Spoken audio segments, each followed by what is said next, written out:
René Guénon, les principes du calcul infinitésimal. Chapitre 8. Division à l'infini ou divisibilité indéfinie. Pour Leibniz, la matière est non seulement divisible, mais sous-divisée actuellement sans fin dans toutes ses parties. Chaque partie en partie, dont chacune a quelques mouvements propres. Et c'est surtout sur cette vue qu'il insiste pour appuyer théoriquement la conception que nous avons exposée en dernier lieu. Il suit de la division actuelle que dans une partie de la matière, si petite qu'elle soit, il y a comme un monde consistant en créatures innombrables. Bernoulli admet également cette division actuelle de la matière, in partes numero infinitas, mais il en tire des conséquences que Leibniz n'accepte pas. Si un corps fini, dit-il, a des parties infinies en nombre, j'ai toujours cru, et je crois même encore, que la plus petite de ces parties doit avoir au tout un rapport inassignable ou infiniment petit. À quoi Leibniz répond, même si l'on accorde qu'il n'y a aucune portion de la matière qui ne soit actuellement divisée, on n'arrive cependant pas à des éléments insécables ou à des parties plus petites que toutes les autres ou infiniment petites, mais seulement à des parties toujours plus petites, qui sont cependant des quantités ordinaires, de même que, en augmentant, on arrive à des quantités toujours plus grandes. C'est donc l'existence des minimae portiones, ou des derniers éléments, que Leibniz conteste. Au contraire, pour Bernoulli, il semble clair que la division actuelle implique l'existence simultanée de tous les éléments. De même que si une série infinie est donnée, tous les termes qui la constituent doivent être donnés simultanément, ce qui implique l'existence du terminus infinitesimus. Mais pour Leibniz, l'existence de ce terme n'est pas moins contradictoire que celle d'un nombre infini, et la notion du plus petit des nombres, ou de la fractio omnium infima, ne l'est pas moins que celle du plus grand des nombres, ce qu'il considère comme l'infinité d'une série se caractérise par l'impossibilité de parvenir à un dernier terme. Et de même, la matière ne serait pas divisée à l'infini si cette division pouvait jamais s'achever et aboutir à des derniers éléments. Et ce n'est pas seulement que nous ne puissions pas parvenir en fait à ces derniers éléments, comme le concède Bernoulli, mais bien qu'ils ne doivent pas exister dans la nature.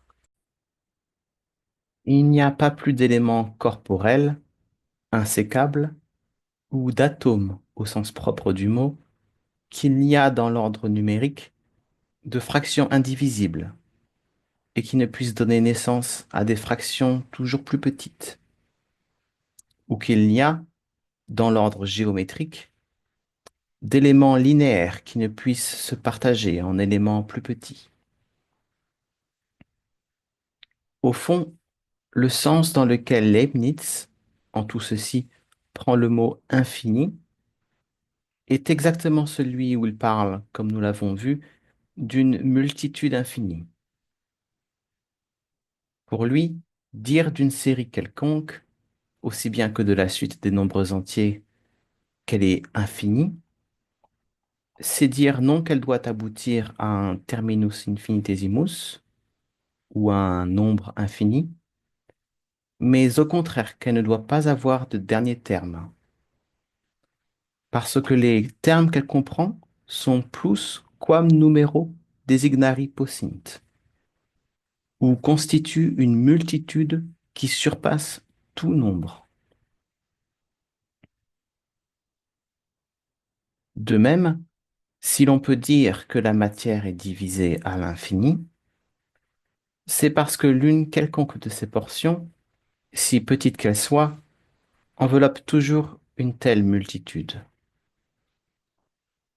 En d'autres termes, la matière n'a pas de partes minimale ou d'éléments simples. Elle est essentiellement un composé. Il est vrai que les substances simples, c'est-à-dire qui ne sont pas des êtres par agrégation, sont véritablement indivisibles, mais elles sont immatérielles et ne sont que principes d'action.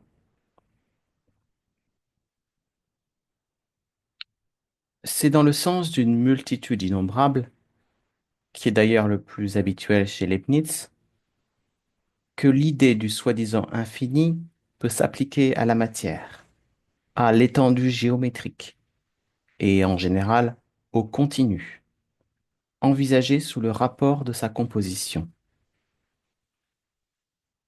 Du reste, ce sens n'est pas propre exclusivement à l'infinitum continuum. Il s'étend aussi à l'infinitum discretum, comme nous l'avons vu par l'exemple de la multitude de tous les nombres et par celui des séries infinies.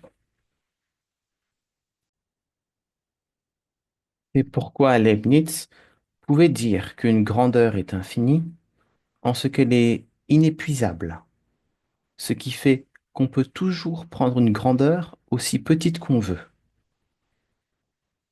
Et il demeure vrai, par exemple, que 2 est autant que 1 sur 1, plus un demi, plus un quart, plus un huitième, plus un seizième, plus un trente-deuxième, etc.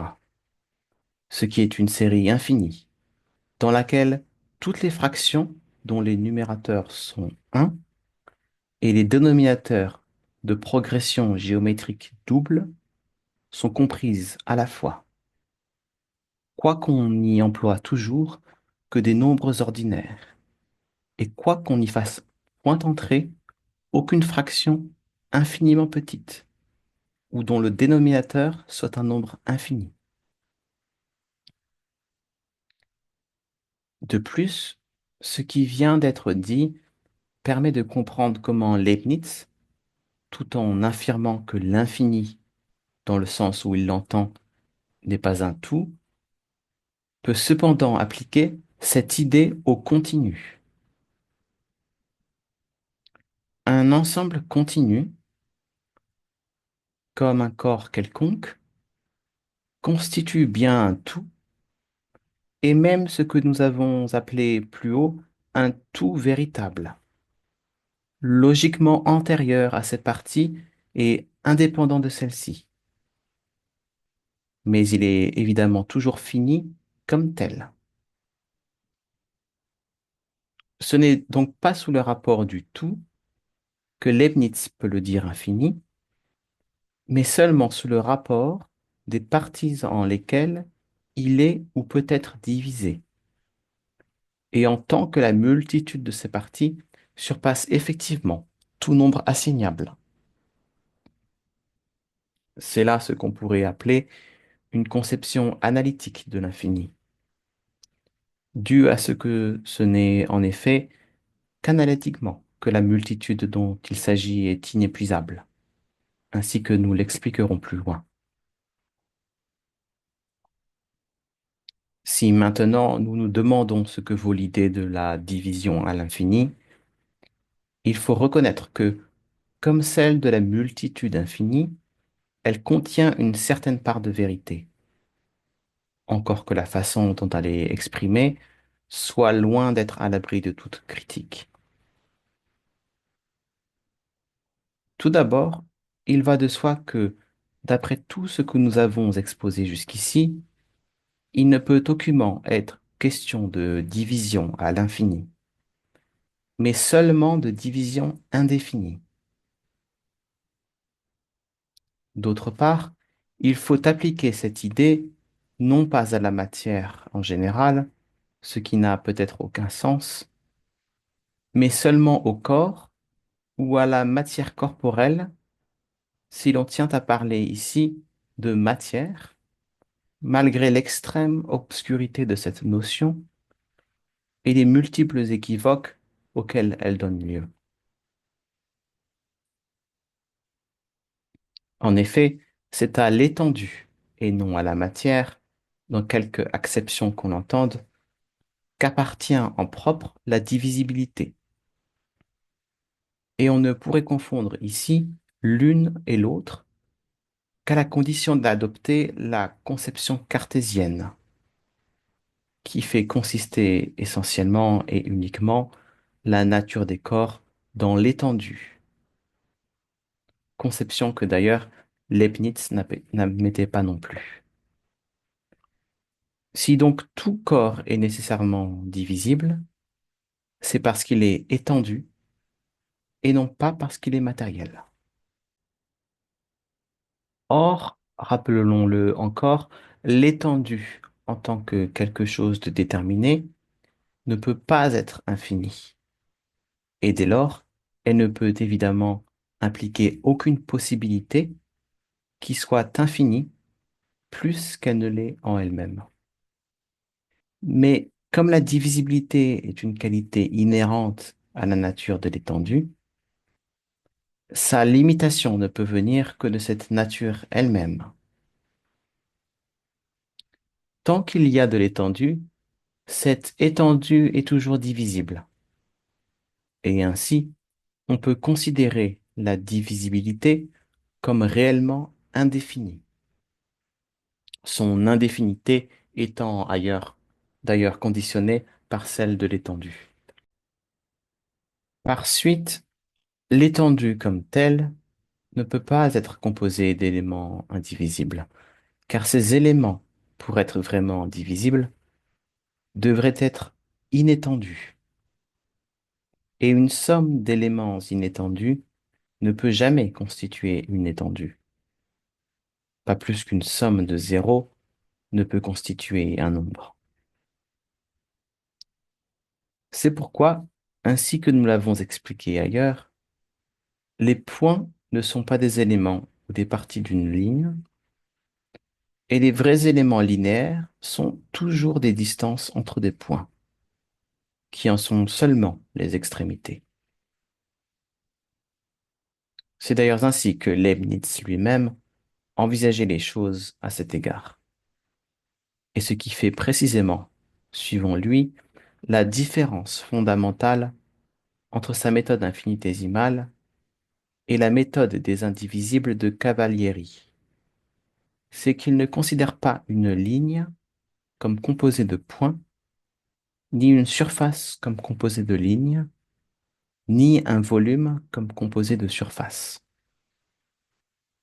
Points, lignes et surface ne sont ici que des limites ou des extrémités, non des éléments constitutifs.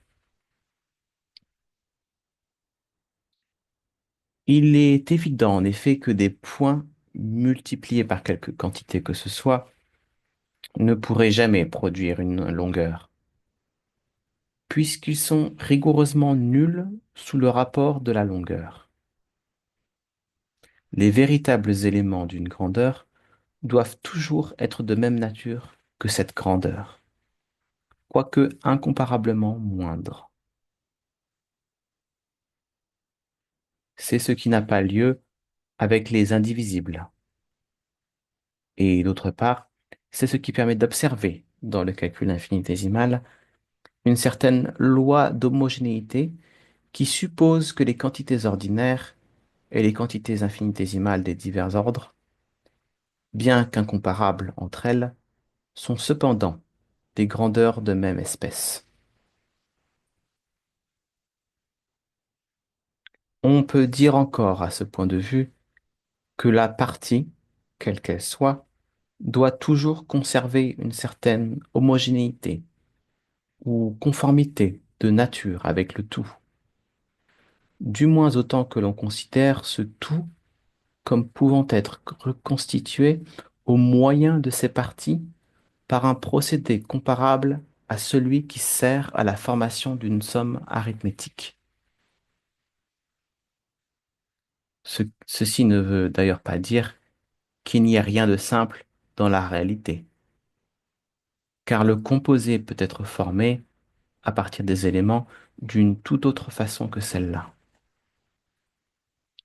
Mais alors, à vrai dire, ces éléments ne sont plus proprement des parties, et ainsi que le reconnaissait Leibniz, ils ne peuvent aucunement être d'ordre corporel. Ce qui est certain, en effet, c'est qu'on ne peut pas arriver à des éléments simples, c'est-à-dire indivisibles, sans sortir de cette condition spéciale qu'est l'étendue, de sorte que celle-ci ne peut se résoudre en de tels éléments sans cesser d'être en tant qu'étendue. Il résulte immédiatement de là qu'il ne peut exister d'éléments corporels insécables, et que cette notion implique une contradiction. En effet, de semblables éléments devraient être inétendus, et alors ils ne seraient plus corporels, car par définition même, qui dit corporel dit forcément étendu, bien que ce ne soit d'ailleurs pas là toute la nature des corps. Et ainsi, malgré toutes les réserves que nous devons faire sous d'autres rapports, Leibniz a du moins entièrement raison contre l'atomisme. Mais jusqu'ici, nous n'avons parlé que de divisibilité, c'est-à-dire de possibilité de division. Faut-il aller plus loin et admettre avec Leibniz une division actuelle? Cette idée encore n'est pas exempte de contradiction, car elle revient à supposer un indéfini entièrement réalisé, et par là, elle est contraire à la nature même de l'indéfini, qui est d'être toujours, comme nous l'avons dit, une possibilité en voie de développement. Donc, d'impliquer essentiellement quelque chose d'inachevé, de non encore complètement réalisé. Il n'y a d'ailleurs véritablement aucune raison de faire une telle supposition, car quand nous sommes en présence d'un ensemble continu, c'est le tout qui nous est donné, mais les parties en lesquelles il peut être divisé ne nous sont pas données, et nous concevons seulement qu'il nous est possible de diviser ce tout en parties qui pourront être rendues de plus en plus petites, de façon à devenir moindres que n'importe quelle grandeur donnée, pourvu que la division soit poussée assez loin. En fait, c'est donc nous qui réaliserons les parties à mesure que nous effectuerons cette division. Ainsi, ce qui nous dispense de supposer la division actuelle, c'est la distinction que nous avons établie précédemment au sujet des différentes façons dont un tout peut être envisagé. Un ensemble continu n'est pas le résultat des parties en lesquelles il est divisible, mais il en est au contraire indépendant. Et par suite, le fait qu'il nous est donné comme tout n'implique nullement l'existence actuelle de ces parties.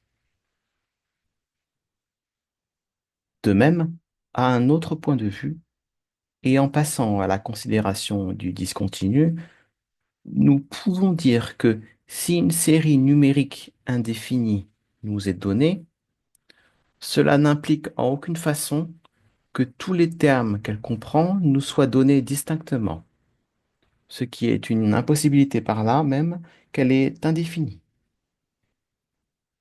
En réalité, donner une telle série, c'est simplement donner la loi qui permet de calculer le terme occupant dans la série un rang déterminé, et d'ailleurs quelconque. Si Leibniz avait donné cette réponse à Bernoulli, Leur discussion sur l'existence du terminus infinitesimus aurait immédiatement pris fin par là même. Mais il n'aurait pas pu répondre ainsi sans être amené logiquement à renoncer à à son idée de la division actuelle, à moins de nier toute corrélation entre le mode continu de la quantité et son mode discontinu. Quoi qu'il en soit, pour ce qui est du continu tout au moins, c'est précisément dans l'indistinction des parties que nous pouvons voir la racine de l'idée de l'infini telle que la comprend Leibniz, puisque, comme nous l'avons dit plus haut, cette idée comporte toujours pour lui une certaine part de confusion. Mais cette indistinction, loin de supposer une division réalisée, tendrait au contraire à l'exclure, même à défaut des raisons tout à fait décisives que nous avons indiquées tout à l'heure.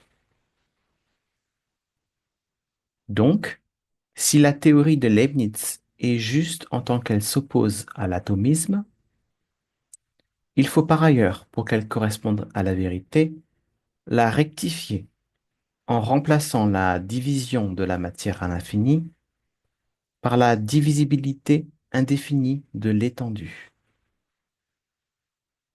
C'est là, dans son expression la plus brève et la plus précise, le résultat auquel aboutissent en définitive toutes les considérations que nous venons d'exposer.